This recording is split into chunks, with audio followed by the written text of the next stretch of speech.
1 Samuel chapter 4. And Samuel's word came to all Israel.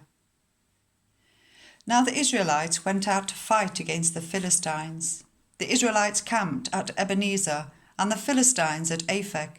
The Philistines deployed their forces to meet Israel, and as the battle spread, Israel was defeated by the Philistines, who killed about 4,000 of them on the battlefield.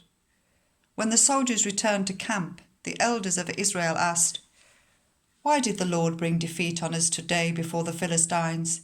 Let us bring the ark of the Lord's covenant from Shiloh, so that he may go with us and save us from the hand of our enemies." So the people sent men to Shiloh, and they brought back the ark of the covenant of the Lord Almighty, who is enthroned between the cherubim. And Eli's two sons, Hophni and Phinehas, were there with the ark of the covenant of God. When the ark of the Lord's covenant came into the camp, all Israel raised such a great shout that the ground shook. Hearing the uproar, the Philistines asked, "What's all this shouting in the Hebrew camp?" When they learned that the ark of the Lord had come into the camp, the Philistines were afraid. "A god has come into the camp," they said. "We're in trouble. Nothing like this has happened before. Woe to us! Who will deliver us from the hand of these mighty gods? They are the gods who struck the Egyptians with all kinds of plagues in the wilderness. Be strong, Philistines, be men, or you will be subject to the Hebrews, as they have been to you. Be men and fight." So the Philistines fought, and the Israelites were defeated, and every man fled to his tent. The slaughter was very great. Israel lost 30,000 foot soldiers. The ark of God was captured, and Eli's two sons, Hophni and Phinehas, died.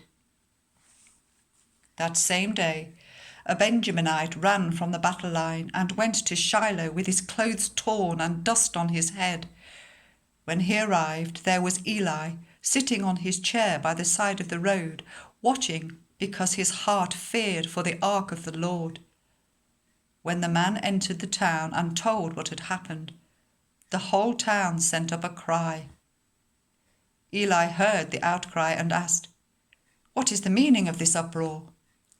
The man hurried over to Eli, who was 98 years old and whose eyes had failed so that he could not see. He told Eli, "I have just come from the battle line. I fled from it this very day." Eli asked, "What happened, my son?" The one who brought the news replied, "Israel fled before the Philistines, and the army has suffered heavy losses. Also, your two sons, Hophni and Phinehas, are dead, and the ark of God has been captured." When he mentioned the ark of God, Eli fell backwards off his chair by the side of the gate. His neck was broken and he died, for he was an old man and he was heavy. He had led Israel for 40 years. His daughter-in-law, the wife of Phinehas, was pregnant and near the time of delivery. When she heard the news that the ark of God had been captured and that her father-in-law and her husband were dead, she went into labor and gave birth, but was overcome by her labor pains. As she was dying, the woman attending her said, "Don't despair, you have given birth to a son." But she did not respond or pay any attention.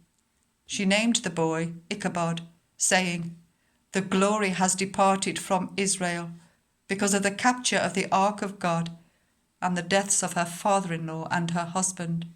She said, "The glory has departed from Israel, for the ark of God has been captured."